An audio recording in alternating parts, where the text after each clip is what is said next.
یکاد البرق یخطف ابصارہم، قریب ہے بجلی اچک لے ان کی آنکھوں کو، جب ان پر چمکتی ہے تو چلتی ہے چلتے ہیں اس کی روشنی میں۔ وَإِذَا أَظْلَمَ عَلَيْهِمْ، اور جب اندھیرا چھا جاتا ہے ان پر کھڑے ہو جاتے ہیں۔ وَلَوْ شَاءَ اللَّهُ، اور اگر چاہے اللہ، لَذَهَبَ بِسَمْعِهِمْ، تو لے جائے ان کے کان اور ان کی آنکھیں، بے شک اللہ تعالی ہر چیز پر قادر ہے۔ گزشتہ سبق میں نے عرض کیا تھا منافقین کی 4 قسمیں ہیں۔ 2 منافقین اعتقادی ہیں، ایک تو وہ جو زبان سے کلمہ پڑھتا ہے اور زبان سے دل سے تکذیب کرتا ہے، یہ خالصتاً کفر ہے، نفاق کی قسم۔ زبان سے اقرار، دل سے تکذیب، اس کو اعتقادی کافر کہتے ہیں۔ دوسرے نمبر پر زبان سے کلمے کا اقرار کرتا ہے اور دل میں شک ہے، متردد ہے، یہ قسم بھی خالصتاً کفر ہے۔ پیچھے اللہ تعالیٰ نے منافقین کی پختہ قسم جو اعتقادی منافق ہیں، زبان سے کلمے کا اقرار، دل سے تکذیب، انکار، مثلہم کمثل الذی سے اس کا ذکر تھا۔ اب یہاں سے منافقین مترددین کو اللہ تعالیٰ نے بیان کیا ہے۔ اللہ تعالیٰ ارشاد فرماتے ہیں، جس طرح اندھیری رات ہو، اس میں بارش ہو، بجلی کی گرج اور چمک ہو، اس گرج اور چمک کی وجہ سے آدمی ڈرے، کہیں موت نہ آ جائے میرے اوپر، کانوں میں انگلیاں ٹھونس لیتا ہے۔ جب بجلی چمکتی ہے تو تھوڑا سا اس میں چلتا ہے، پھر جب بجلی چمکنا بند ہو جاتی ہے رک جاتا ہے، پریشانی میں کھڑا ہے۔ فرمایا یہ ایسے منافق کی مثال ہے۔ جب منافقین اسلام کے عروج کو دیکھتے ہیں تو اسلام قبول کر لیتے ہیں۔ جب یہ دیکھتے ہیں کہ جب اسلام لائیں گے تو ہم تو ویسے کنگلے ہو جائیں گے جس طرح مسلمان کنگلے ہو گئے ہیں، تو اس مال کے ضائع ہونے کے ڈر سے پھر دوبارہ کفر کو اختیار کر لیتے ہیں۔ فرمایا یہ ان منافقین کی مثال ہے جو مترددین ہیں۔ اللہ تعالیٰ نے آخر میں فرمایا ان اللہ علی کل شیء قدیر، اللہ تعالیٰ ہر چیز پر قادر ہے۔ یہاں 2 باتیں ذہن میں رکھنا ضروری ہے۔ پہلی بات یہ ہے، اسلام سے دور لوگوں نے یہ اعتراض کیا ہے کہ اللہ تعالیٰ ہر چیز پر قادر ہے، تو کیا اللہ تعالیٰ چوری کرنے پر بھی قادر ہے؟ جب ہر چیز پر قادر ہے تو کیا اللہ تعالیٰ چوری کرنے پر بھی قادر ہے؟ حجت الاسلام حضرت مولانا محمد قاسم نانوتوی رحمۃ اللہ علیہ نے اس کا جواب دیا۔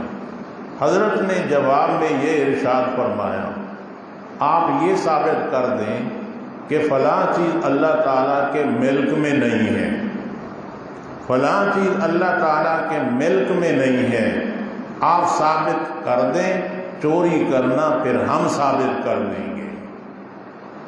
فلاں چیز اللہ تعالیٰ کے ملک میں نہیں ہے، آپ ثابت کر دیں، پھر چوری کرنا ہم ثابت کر دیں گے۔ تو یاد رکھیں ساری چیزیں اللہ تعالیٰ کے ملک کے اندر ہیں، اور مالک کبھی اپنے مال میں سے چوری نہیں کرتا۔ اس لیے اللہ تعالیٰ کی قدرت اپنی جگہ پر برقرار ہے۔ ان اللہ علی کل شیء قدیر۔ یہاں ایک مسئلہ اور بھی یاد رکھیں، مسئلہ تو مشکل ہے لیکن میں آسان لفظوں میں آپ کی خدمت میں عرض کرتا ہوں۔ مسئلہ یہ ہے کیا اللہ تعالیٰ اس بات پر قادر ہے کہ اپنا جیسا مثل لائے؟ کیا اس پر اللہ تعالیٰ قادر ہے؟ کیا اللہ تعالیٰ اس بات پر قادر ہے کہ نبی کریم صلی اللہ علیہ وسلم جیسا کوئی اور نبی لے آئے؟ کیا اللہ تعالیٰ اس پر قادر ہے یا نہیں ہے؟ اپنے جیسا اللہ لے آئے، اس پر قادر ہیں یا نہیں ہیں؟ نبی کریم صلی اللہ علیہ وسلم جیسا نبی لے آئیں، اللہ تعالیٰ اس پر قادر ہیں یا نہیں ہیں؟ یہ سوال آ گیا سمجھ؟ اب جواب کو ذہن میں رکھیں۔ ایک وہ چیز ہے جس کا وجود ہی نہیں ہے، اس کا وجود لایا جائے۔ ایک وہ ہے جس کا وجود ہے، اس کا وجود ختم کیا جائے۔ ایک ہے چیز کا وجود نہیں ہے، اس کو وجود دیا جائے۔ دوسرے نمبر پر وجود ہے، اس کو ختم کیا جائے۔ ان دونوں کو کہتے ہیں ممکن۔ منطق شریف کی اصطلاح میں کیا کہتے ہیں؟ ممکن۔ وجود نہیں تھا تو وجود میں لایا گیا، وجود تھا تو وجود کو ختم کیا گیا۔ عدم وجود دونوں کا نام ہے ممکن۔ کیا نام ہے؟ ان اللہ علی کل شیء قدیر۔ یہ شے جو ہے یہ ممکن ہے۔ شے کیا ہے؟ اللہ اپنی مثل نہیں لاتا، اس لیے کہ وہ لا ممکن ہے۔ کیا ہے؟ لا ممکن ہے۔ اللہ ممکن ہی نہیں ہے۔ جب اللہ ممکن نہیں ہے تو اللہ اپنی مثل بھی نہیں لاتا۔ اب رہ گئے نبی علیہ الصلوۃ والسلام۔ اللہ ان جیسا کوئی نبی لاتا ہے نہیں لاتا؟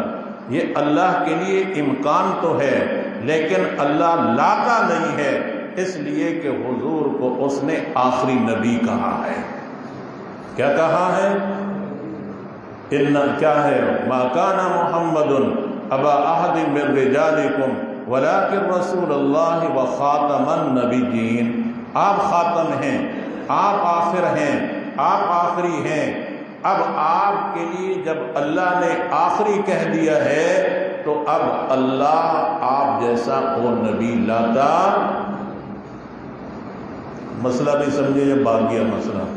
جی، کل ایک مولانا دورہ تفسیر پڑھاتے ہیں، موبائل میں ہے بات۔ مولانا نے کہا کہ آپ نے اپنی تفسیر میں یہ بات لکھی ہے، فلاں نے اس کو فلاں کی طرف نسبت کیے ہے، فلاں نے اس کو فلاں کی طرف نسبت کیے ہے، اور آپ نے اس کو دیانت سرسوتی کی طرف نسبت کیا ہے، اور آپ کے استاذ نے، وہ بات مجھے یاد نہیں ہے، لیکن دیانت سرسوتی کی طرف نسبت نہیں کی، انہوں نے کچھ اور ارشاد فرمایا۔ اب آپ بتائیں کون سی بات سچی ہے؟ آپ کی سچی ہے یا کسی اور کی سچی ہے؟ میں نے کہا مجھے اوروں کا تو پتہ نہیں ہے، یہ اعتراض دیانت سرسوتی کا ہے اور بعض عیسائیوں کا ہے۔ وہ اہدنا الصراط المستقیم میں نے پڑھایا تھا آپ حضرات کو کہ ساری زندگی نبی بھی کہتا ہے اور امتی بھی کہتا ہے، تو کیا ساری زندگی ان کو ہدایت کا راستہ نہیں ملتا؟ میں حالانکہ مطالعہ کر کے تھک چکا تھا، بس میں ایسے لیٹ ہی رہا تھا، تو میں نے کہا تھوڑا موبائل شریف کو بھی دیکھ لوں اس میں کیا آیا ہوا ہے، تو کھولا، وہ مولانا کا آیا ہوا تھا۔ میں نے یہ جواب دیا، میں نے کہا کہیں ایسا نہ ہو کہ مولانا کو میری بات پر اطمینان نہ ہو۔ میں فوراً گیا، کتاب اٹھا کے لے آیا، وہ عبارت پڑھ کر میں نے سنائی۔ پھر میں عشاء کی نماز پڑھنے آ گیا، عشاء کے بعد گیا، پہلے جا کر میں نے دیکھا کہ مولانا نے کیا جواب دیا ہے۔ کہتے ہیں واہ آپ کے انداز کے، بڑا نرالا انداز ہے آپ کا، تو میری بات بھی آپ کو سمجھ آئی یا نہیں آئی؟ وگرنہ بریلوی کہیں گے یہ کہتے ہیں نبی آ سکتا ہے، نبی آ سکتا ہے۔ مولانا قاسم نانوتوی پر یہ اعتراض کرتے رہتے ہیں کہ اگر کوئی نبی آ جائے تو حضور کی ختم نبوت میں کوئی فرق نہیں پڑتا۔ تو یاد رکھو، ہے تو ممکن لیکن آئے گا نہیں، اس لیے کہ اللہ نے آپ کو آخری فرمایا۔ شے ممکن ہے، شے ممکن، جو وجود میں نہ ہو وجود میں آئے، جو وجود میں تھی اس پر عدم آئے۔ عدم اور وجود دونوں کا نام ممکن ہے، اللہ لا ممکن ہے، لہذا اللہ اپنی مثل پیدا نہیں کریں گے۔ نبی علیہ السلام ممکن ہیں، لیکن اللہ نے آپ کو آخری قرار دیا ہے، اس لیے کوئی اور پیدا